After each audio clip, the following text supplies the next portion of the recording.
When I first learned that my husband had abandoned me and cheated on me and stolen all my money, there was one question that kept going through my mind. How could he do this to me? I asked that of everybody around me. I asked that of myself. I carved it into my journal, pressing so hard with the desperation to have the answer to that question. And it makes sense that we ask that question, doesn't it? I mean, when people betray us, we internalize that, we personalize it. It certainly feels like it was done to us. But you know what? Asking, how could you do this to me, is really the wrong question. Not only are we never going to have any significant or meaningful answers to that, but it's not really going to help us move forward anyways. Because the reality is, most likely they didn't do this to you. They did this because of them, and you just happened to be in their way. So instead of asking yourself, how could they do this to me? This is what I'd like for you to ask yourself instead. What did they have to gain by doing this? What discomfort were they hoping to alleviate?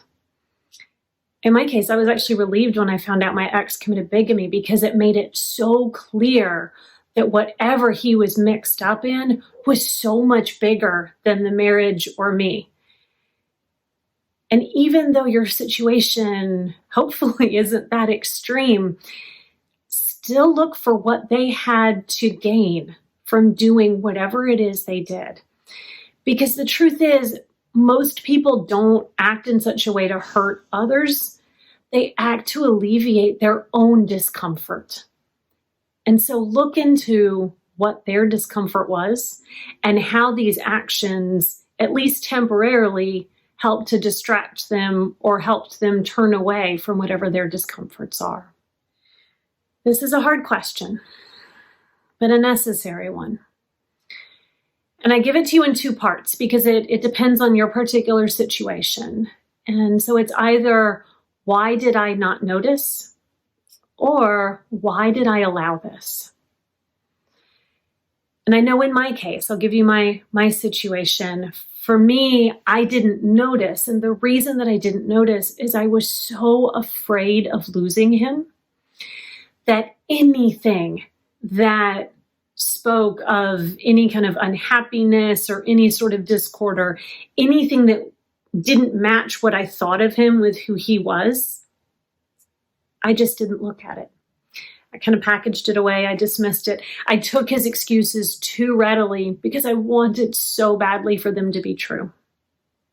And so what I had to address in me was that fear of being abandoned, and trusting myself that I can handle that truth no matter how much I don't want to hear it. So that's the question for you. Why did you not notice? Or why did you allow this? And those are big questions, and quite frequently the roots of those are going to be found in childhood. So be prepared to dig deep and be ready to spend some time there. And this next one goes back to childhood sometimes too. Ask yourself what you're feeling now. And is it all from what's currently happening, or is some of it triggered from your past? So again, I'll give you my example. My husband abandoned me, and as a child, when my parents divorced, I felt abandoned by my father. And so for me, responding to my husband's abandonment was sort of twofold. I was obviously upset at what he did, but it also triggered all those childhood feelings in me. So I was at once a 32-year-old woman and also a 10-year-old kid. And so that's another one of those that's a difficult one. You're going to have to look and really ask yourself some hard questions, because you want to say, but I wouldn't be feeling this way if it wasn't for what they did. Well, yeah.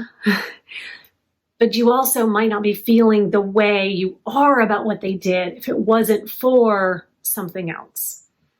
And so this is that time to go back and heal that stuff too.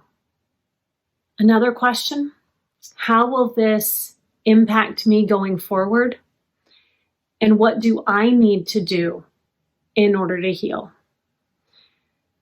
Whatever has happened to you has changed you. It has changed you fundamentally. And you can't undo that change, but you can alleviate some of the damage. You can take that damage and turn that into adaptation, into growth. This is a defining moment in your life, but you get to decide what it defines.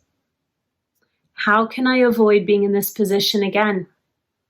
What are the lessons from this that I need to learn? I know for me, the thought of being abandoned again, the thought of being cheated on again was gutting. So much so that there was a piece of me screaming, run, hide, build up those walls, never love again. But that's not really living, is it? That's just existing. So you really have to look, okay, what can I do moving forward to change that mindset that I have, whatever it may be?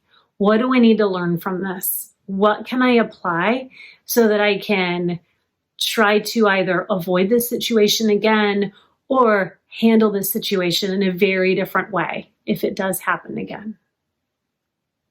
Okay, moving to the big ones now. How can you turn what happened to you into a gift? And I know right now that sounds unbelievable. It's like, no, this was dynamite with a bow on top. How in the world can I see this as a gift? But even the worst things that happen to us have those underbellies that can be quite wonderful. So what has this brought out in you that maybe you didn't know you had? What relationships and friendships have you found or strengthened because of this? You have things in your life now, whether they be realizations or gratitude or people that you didn't have before. Acknowledge those. You don't have to discount the horribleness of what happened, but you can still appreciate the good that came alongside. Finding those gifts hidden within is the best gift you can give yourself.